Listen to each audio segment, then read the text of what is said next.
एक दिन एक लड़की ने अपने पिता से पूछा, पापा क्या आप कभी मेरी वजह से रोए हैं?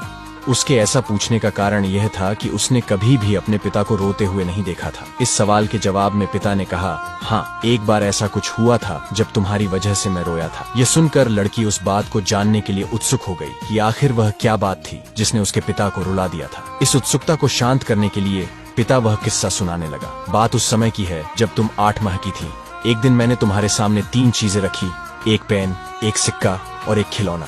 मैं ये जानना चाहता था कि तुम उन चीजों में से क्या उठाओगी। उनमें पेन बुद्धिमत्ता का प्रतीक था, सिक्का धन का और खिलौना मनोरंजन का प्रतीक था। मैं ये सब बस एक जिज्ञासा के कारण कर रहा था। मेरे लिए ये जानना बहुत रोचक था कि मेरी बेटी के लिए आगे जाकर क्या सबसे अधिक मायने रखेगा। मैं तुम्हारे सामने बैठकर बेसब्री से तुम्हारे अगले कदम का इंतजार कर रहा था। मैंने देखा कि कुछ देर बैठकर तुम उन चीजों को देखती रही, फिर घुटनों के बल पर चलते हुए उनकी ओर बढ़ी। जब मैंने तुम्हें आगे बढ़ते हुए देखा तो मेरी धड़कनें मानो रुक सी गई, लेकिन अगले ही पल तुमने उन सभी चीजों को अपने हाथ से एक तरफ हटा दिया और आगे बढ़कर मेरी गोद में चली आई। बस यही वह पल था जब मेरा दिल भर आया था और तुम्हारी वजह से मैं रो पड़ा था। ये किस्सा सुनकर लड़की की आंखों में आंसू आ गए।